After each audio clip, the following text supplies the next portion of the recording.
ओम शांति। अॼु जी मुंहिंजी तारीख़ आहे 16/11/2025। अॼु व्यक्त बाबदार जो रिवाइज़ कोर्स 15/12/2007। समय जे महत्व खे ॼाणे कर्मनि जी गुय गति खे अटेंशन में रखो। नष्टो मोहा एवर रेडी ठहो। अॼु सर्व खज़ाननि जी दाता, ज्ञान जो खज़ानो, शक्तियुनि जो खज़ानो, सर्व गुणनि जो खज़ानो, श्रेष्ठ संकल्पनि जो खज़ानो ॾियण वारो बाप दादा पंहिंजे चारों ओर जे खज़ाने जे बालक सो मालिक अधिकारी ॿारनि खे ॾिसूं था। अॼु सर्व खज़ाननि जे दाता, ज्ञान, शक्ति, सर्व गुण, श्रेष्ठ संकल्प जो खज़ानो ॾियण वारो बाप दादा पंहिंजे चारों ओर जे खज़ाने जे बालक सो मालिक अधिकारी ॿारनि खे ॾिसनि पिया। अखंड खज़ाननि जे मालिक बाबा सभी ॿारनि खे सर्व खज़ाननि सां संपन्न था करनि। हर हिक खे सर्व खज़ाना ॾींदा आहिनि, कंहिंखे घटि कंहिंखे ज़्यादा न ॾींदा आहिनि। छोजी अखंड आहे न। चारों ओर जा ॿार बाप दादा जे नैननि में समायल आहिनि। सभी खज़ाननि सां भरपूर हर्षित थियो था न। चारों ओर जा ॿार बाप दादा जे नैननि में समायल आहिनि। सभी खज़ाननि सां भरपूर थियो था न। अॼुकल्ह जे समय प्रमाण सभिनि खां अमूल्य श्रेष्ठ खज़ानो आहे पुरुषोत्तम संगम युग जो समय। छोजी हिन संगम ते ई सॼे कल्प जी प्रालब्ध ठाहे सघंदा आहियो। हिन नंढे से युग जी प्राप्तियों प्रालब्ध जे प्रमाण हिकु सेकेंड जी वैल्यू हिकु वर्ष जे समान हूंदी आहे। हिन नंढे से युग जी प्राप्ति ऐं प्रालब्ध जे प्रमाण हिकु सेकेंड जी वैल्यू हिकु वर्ष जे समान थींदी आहे। एतिरो इहे अमूल्य समय आहे न। हिन समय जे लाइ ई गायन आहे, हाणे न त कॾहिं न। छोजी हिन समय ई परमात्मा पाठ नूंदल आहे। हिन करे हिन समय खे हीरे तुल्य चइबो आहे। सत्य खे गोल्डन एज चइबो आहे। लेकिन हिन समय भी हीरे तुल्य ऐं तव्हां सभु ॿार बि हीरे तुल्य जीवन जा अनुभवी आत्मा आहियो न। हीरे तुल्य हिन समय भी हीरे तुल्य आहे। तव्हां ॿार बि हीरे तुल्य जीवन जा अनुभवी आत्मायूं आहियो। हिन समय ही बहुत काल जी बिछड़ी हुई आत्मायूं परमात्मा मिलन, परमात्मा प्यार, परमात्मा नॉलेज, परमात्मा खज़ाननि जी प्राप्ति जे अधिकारी ठहींदा आहिनि। हिन समय ही बहुत काल जी बिछड़ी हुई आत्मायूं परमात्मा मिलन, परमात्मा प्यार, परमात्मा नॉलेज, परमात्मा खज़ाननि जी प्राप्ति जे अधिकारी ठहींदा आहिनि। सॼे कल्प में देव आत्मायूं महान आत्मायूं आहिनि। लेकिन हिन समय परमात्मा ईश्वरीय परिवार आहे। हिन जे लाइ जेतिरो हिन वर्तमान समय जो महत्व आहे, हिन महत्व खे ॼाण जेतिरो पंहिंजे खे श्रेष्ठ ठाहिणु चाहींदा आहियो ओतिरो ठाहे सघंदा आहियो। तव्हां सभु हिन महान युग जी परमात्मा भाग्य खे प्राप्त करण वारा पदम भाग्यवान आहियो न। इहे पंहिंजे श्रेष्ठ भाग्य जे रूहानी नशे ऐं भाग्य खे ॼाणंदा आहियो। ॼाणंदो अनुभव करो था। पंहिंजे श्रेष्ठ भाग्य जे रूहानी नशे भाग्य खे ॼाणंदे अनुभव करो था। ख़ुशी थींदी आहे। दिलि में छा गीत ॻाईंदा आहियो, वाह मुंहिंजो भाग्य वाह। छोजी हिन समय जे श्रेष्ठ भाग्य जे अॻियां ॿियो कोई भी युग में अहिड़ो श्रेष्ठ भाग्य प्राप्त न थी सघंदो आहे, है न। हिन समय जे श्रेष्ठ भाग्य जे अॻियां ॿियो कोई भी युग में अहिड़ो श्रेष्ठ भाग्य असांखे प्राप्त न थी सघंदो आहे। त चओ सदा पंहिंजो भाग्य खे स्मृति में रखंदे हुए हर्षित थींदा आहियो। जो सम्झंदा आहिनि कि असां सदा हर्षित थींदा आहियूं, कॾहिं कॾहिं वारा न। जो सदा हर्षित रहंदा आहिनि उहे हथ उठायो। सदा सदा रहंदा आहियो, अंडरलाइन करणु यादि आहे। हाणे टीवी में तव्हांजो फ़ोटो अचे थो, अंडरलाइन करिणो आहे सदा।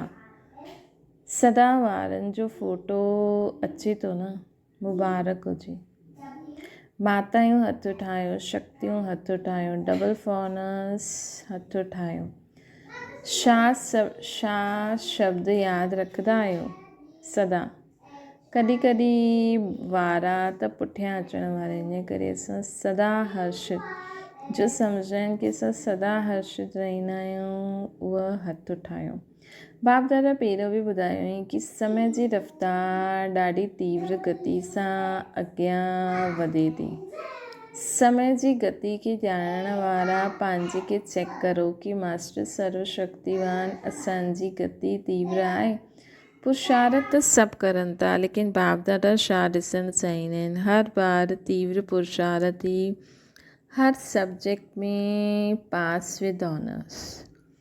कल्ह बि बाबा चई न, असांखे बाप समान थियण में पास विद ऑनर्स थियणो। हाणे बस सिर्फ़ु पास आहियो। सिर्फ़ु तीव्र पुरुषार्थ जे लक्षण विशेष 2 आहिनि। हिकु त नष्ट मोह, ॿियो एवर रेडी।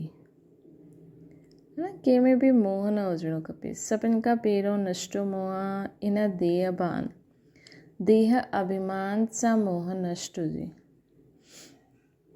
है न, पंहिंजी देह में बि असांखे मोह न हुजे, लेकिन संभालणो त आहे, लेकिन मोह न हुजणो खपे। देह अभिमान सां त ॿिया ॻाल्हियुनि में नष्ट मोह थियणु कोई मुश्किल न आहे। देह भान जी निशानी आहे वेस्ट, व्यर्थ संकल्प, व्यर्थ समय। ये चेकिंग स्वयं ही सुठी तरह सां करे सघंदा आहियो, है न। देह भान जी निशानी छा आहे? वेस्ट, व्यर्थ संकल्प, व्यर्थ समय। ये चेकिंग स्वयं ही सुठी रीति सां करिणो आहे। त ॾिसो केॾी गहरी ॻाल्हि बाबा असांखे नई ॻाल्हि ॿुधाइनि था। देह भान जी निशानी आहे वेस्ट, व्यर्थ संकल्प, व्यर्थ समय। ये चेकिंग स्वयं ही सुठी तरह सां करे सघंदा आहियो। साधारण समय उहो बि नष्ट मोह थियणु न ॾींदो आहे। त चेक करो हर सेकेंड, हर संकल्प, हर कर्म सफल थियो। श्री संगम युग ते विशेष बाप जो वरदान आहे, सफलता असांजो जन्म सिद्ध अधिकार आहे। है न, संगम युग ते विशेष बाप जो वरदान आहे, सफलता असांजो जन्म सिद्ध अधिकार आहे। त अधिकार सहज अनुभूति कराईंदो आहे। ऐं एवर रेडी जो अर्थ आहे मन, वचन, कर्म, संबंध, संपर्क में समय जो ऑर्डर थिए। ऐं अचानक त एवर रेडी अचानक ई थियणो आहे, है न। त बाबा असांखे चवनि था संगम युग जो विशेष बाप दादा जो वरदान छा आहे? सफलता तव्हांजो जन्म सिद्ध अधिकार आहे। त अधिकार सहज अनुभूति कराईंदो आहे न। ऐं एवर रेडी जो अर्थ आहे ॿियो कहिड़ो आहे? एवर रेडी मन, वचन, कर्म, संबंध, संपर्क में समय जो ऑर्डर थिए। ऐं अचानक त एवर रेडी ऐं अचानक ई थियणो आहे। जीअं पंहिंजी दादी खे ॾिठो न, अचानक एवर रेडी। हर स्वभाव में, हर कार्य में ईअं ईज़ी रही। संपर्क में ईज़ी, स्वभाव में ईज़ी, सेवा में ईज़ी, संतुष्ट करण में ईज़ी, संतुष्ट रहण में ईज़ी। इन करे बाप दादा समय जी समीपता खे बार बार इशारो ॾियनि था। स्वपुरुषार्थ जो समय ॾाढो थोरो आहे, इन करे पंहिंजी जमा जे खाते खे चेक करो। 3 विधियूं खज़ाने खे जमा करण जी पहिरियों बि ॿुधायूं, वरी खां बाबा ॿुधाइनि था। उन 3 विधियुनि खे स्वयं चेक करो। हिकु आहे स्वयं जे पुरुषार्थ सां प्रारब्ध जो खज़ानो जमा करिणो आहे, प्राप्तियुनि जो खज़ानो जमा करिणो आहे। ॿियो आहे संतुष्ट रहणो आहे, इन में बि सदा शब्द ऐड करो। सर्व खे संतुष्ट करिणो आहे, इन सां पुण्य जो खातो जमा थींदो आहे। ऐं इहो पुण्य जो खातो अनेक जन्मनि जी प्रारब्ध जो आधार रहंदो आहे। टियों आहे सदा सेवा में अथक निस्वार्थ ऐं वॾे दिलि सां सेवा करिणो आहे। हिन सां जंहिंजी सेवा कंदव उन सां स्वतः ई दुआयूं मिलंदियूं। इहे 3 विधियूं आहिनि, स्वयं जो पुरुषार्थ, पुण्य ऐं दुआ। त इहे 3 खाता जमा आहिनि त चेक करो कि अचानक अगरि कोई बि पेपर अची वञे त पास विद ऑनर्स थी सघंदा आहियो। छो जी अॼुकल्ह जे समय प्रमाण अनुसार प्रकृति जी हलचल जी नंढी नंढी ॻाल्हियूं कॾहिं बि अची सघंदियूं आहिनि। इन करे कर्मनि जी गति जो नॉलेज विशेष अटेंशन में रहे, है न। जीअं ड्रामा जो अटेंशन रहंदो आहे न, ईअं कर्मनि जी गति जो बि अटेंशन रहे। आत्मिक स्वरूप जो अटेंशन रहंदो आहे, धारणाउनि जो अटेंशन रहंदो आहे, ईअं ई कर्मनि जी गुह्य गति जो बि अटेंशन आवश्यक आहे। साधारण कर्म, साधारण समय, साधारण संकल्प, हिन सां प्रारब्ध में फ़र्क़ु पइजी वेंदो आहे। हिन समय तव्हां सभी जो पुरुषार्थी आहियो, उहो विशेष श्रेष्ठ विशेष आत्मायूं आहियो, साधारण आत्मायूं न आहियो। विश्व कल्याण जे निमित्त, विश्व परिवर्तन जे निमित्त ठहियल हुई आत्मायूं आहियो न। सिर्फ़ पंहिंजे खे परिवर्तन करण वारा न आहियो, विश्व जे परिवर्तन जी ज़िम्मेवारी आहे। हिन करे पंहिंजे श्रेष्ठ समान जी स्मृति स्वरूप ठहिणो आहे। बाप दादा ॾिठई, सभिनि खे बाप दादा ऐं सेवा सां सुठो प्यारु आहे। सेवा जो वातावरण चारों ओर कोई न कोई प्लान प्रमाण हले थो, है न। सेवा जो वातावरण चारों ओर कोई न कोई प्लान प्रमाण हले थो। साथ साथ हाणे समय जे प्रमाण विश्व जी आत्मायूं जो दुखी अशांत थियनि थियूं, उन आत्माउनि खे दुख अशांति सां छुड़ाइण लाइ पंहिंजी शक्तियुनि द्वारा सकाश ॾियो। जे प्रकृति जो सूर्य सकाश सां अंधकार खे दूर करे रोशनी में लाहींदो आहे न, पंहिंजी किरणनि जे बल सां कई चीज़नि खे बि परिवर्तन कंदो आहे। ईअं ई मास्टर ज्ञान सूर्य पंहिंजी प्राप्त हुई सुख शांति जी किरणनि सां सकाश सां सुख शांति दुख अशांति सां मुक्त करो। हाणे सभिनि खे मन सां सेवा सां शक्तिशाली वृत्ति सां वायुमंडल खे परिवर्तन करो। त हाणे मन सां सेवा करो। जे वाचा सेवा जो विस्तार कयो, वैसे मन सां सकाश द्वारा आत्माउनि में हैप्पी ऐं होप जी लहर फैलायो, सुख शांति जी किरणियूं फैलायो, हैप्पी ऐं होप जी लहर फैलायो। हिन वर्ष जो हैप्पी ऐं होप जो टॉपिक रखी आहे, हुन प्रमाण हिम्मत दिलायो, उमंग उत्साह दिलायो। बाप जो वरसो दुख शांति सां मुक्ति दिलायो।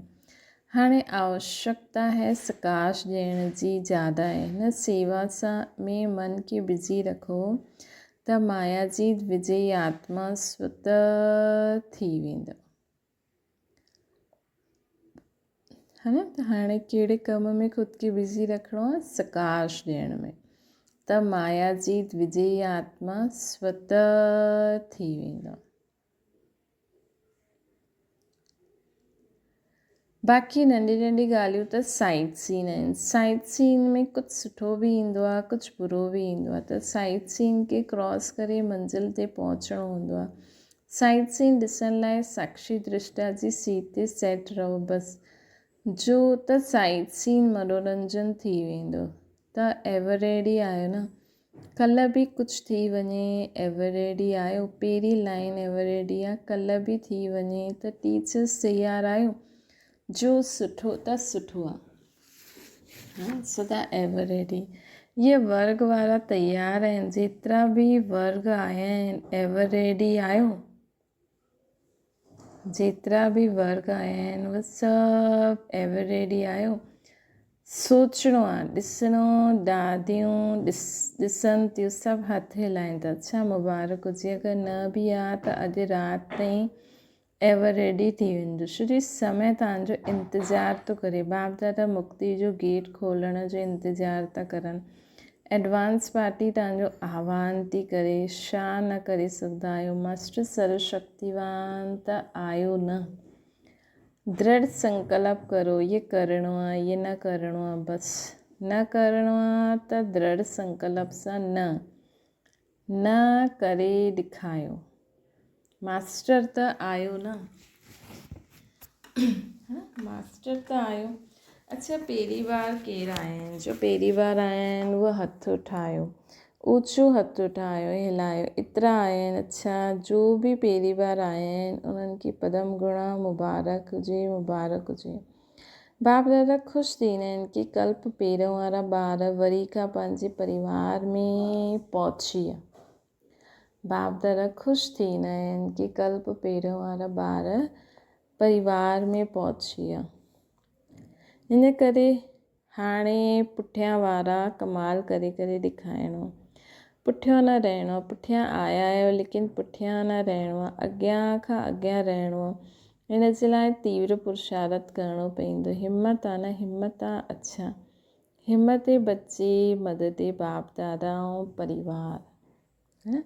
अच्छा, छोजी ॿार घर जो श्रृंगार आहिनि त जो बि आहिनि उहे मधुबन जे श्रृंगार आहिनि। अच्छा, सेवा जो टर्न भोपाल जोन जो। अच्छा, ॾाढा आहिनि, झंडियूं हिलाइनि था। सुठो आहे, गोल्डन चांस त मिलियो न। अच्छा, जो बि सेवा जे निमित्त आया आहिनि इन्हनि मां सभिनि सेवा जो बल आहे, फल आहे, अतीन्द्रिय सुख जी अनुभूति जो उहो अनुभव कयो। हाणे भले हाँ जे लाइ झंडियूं हिलायो। जंहिं हिलाई। अच्छा, हाणे त अतीन्द्रिय सुख जो अनुभव कयो। इहे सदा रहंदो या थोरो रहंदो। जो दिलि सां प्रॉमिस कंदा आहिनि, देखा देखी न उठाइणो आहे। जो दिलि सां सम्झंदा आहिनि कि मां हिन प्राप्ति खे सदा क़ाइमु रखंदमि, विघ्न विनाशक ठाहींदमि, उहा झंडी भले हिलायो। अच्छा, ॾिसो तव्हां टीवी में अचो था, बाबा चवनि था कि देखा देखी सां हथ न हिलायो। जो दिलि सां सम्झो आहे कि मां हिन प्राप्ति खे सदा क़ाइमु रखंदमि। कहिड़ी प्राप्ति खे? अतीन्द्रिय सुख जी अनुभूति। विघ्न विनाशक ठाहींदमि, उहा झंडी हिलायो।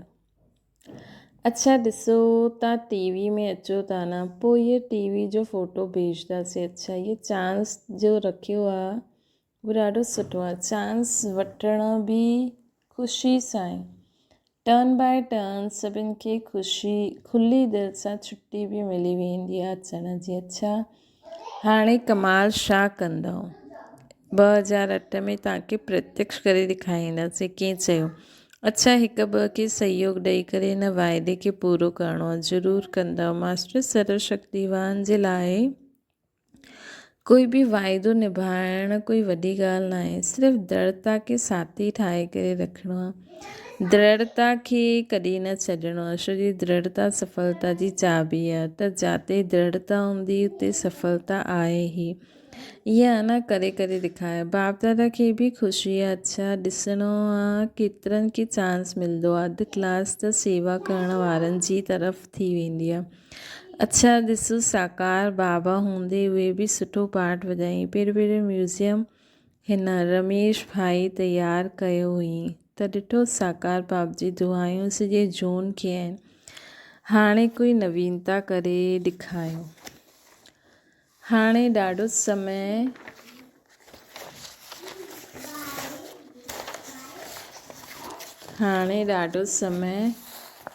थी वियो। कोई न कोई नई इन्वेंशन न कढी आहे। वर्गीकरण जी हाणे पुराणो थी वियो।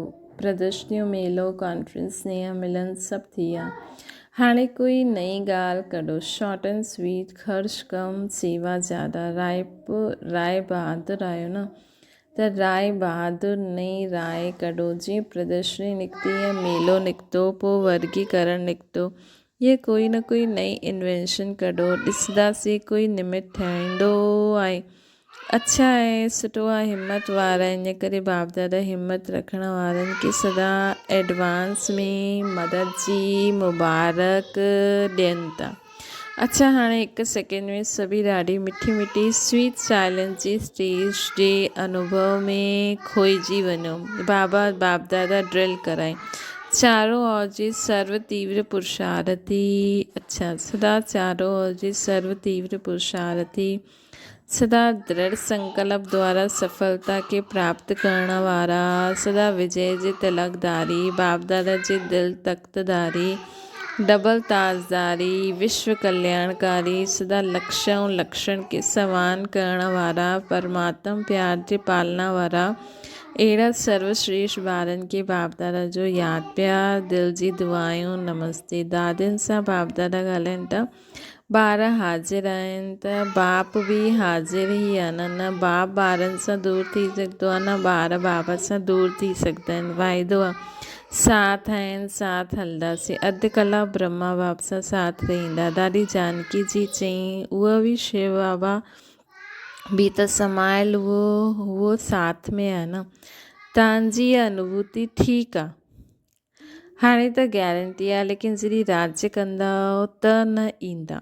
कोई ॾिसण वारो बि त खपे न।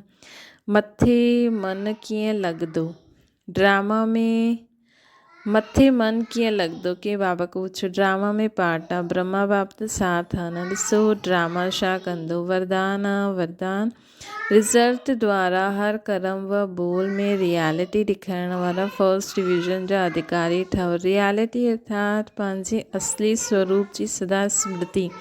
जीसस स्थूल सूरत में बि जीअं स्थूल सूरत में बि रॉयल्टी नज़र ईंदी। रियलिटी अर्थात हिकु बाप ॿियो न कोई। हिन स्मृति सां हर कर्म व बोल में रॉयल्टी ॾेखारे ॾींदी। जो बि संपर्क में ईंदो उन्हनि जे हर कर्म में बाप समान चरित्र अनुभव थींदा। हर बोल में बाप समान अथॉरिटी प्राप्ति जी अनुभूति थींदी। उनजो संग रियल हुजण जे कारण पारस कमु कंदो। अहिड़ी रियल वारा रॉयल आत्मा ई फर्स्ट डिवीज़न जे अधिकारी ठहींदा। स्लोगन आहे श्रेष्ठ कर्मनि जो खातो वधायो त विक्रमनि जो खातो समाप्त थी वेंदो। अव्यक्त इशारो चारों ओर हलचल व्यक्तियुनि जी प्रकृति जी हलचल वधणी आहे। अहिड़े समय में सेफ्टी जो साधना सेकेंड में पंहिंजे खे विदेही अशरीरी व आत्म अभिमानी ठाहे छॾियो। त विच विच में ट्राई करो। हिकु सेकेंड में मन बुद्धि खे जाते चाहियो उते स्थित करे सघंदा। इनखे ई साधना चइबो आहे। थर्ड संडे आहे त सभु ॿार अभ्यास में योग में वेहिजो 6:30 खां 7:30। पंहिंजी शुभ भावनाउनि जी श्रेष्ठ वृत्ति द्वारा मनसा महादानी ठही सभिनि खे निर्भयता जो वरदान ॾियण जी सेवा करियो। अच्छा ओम शांति। बाबा खे यादि करो।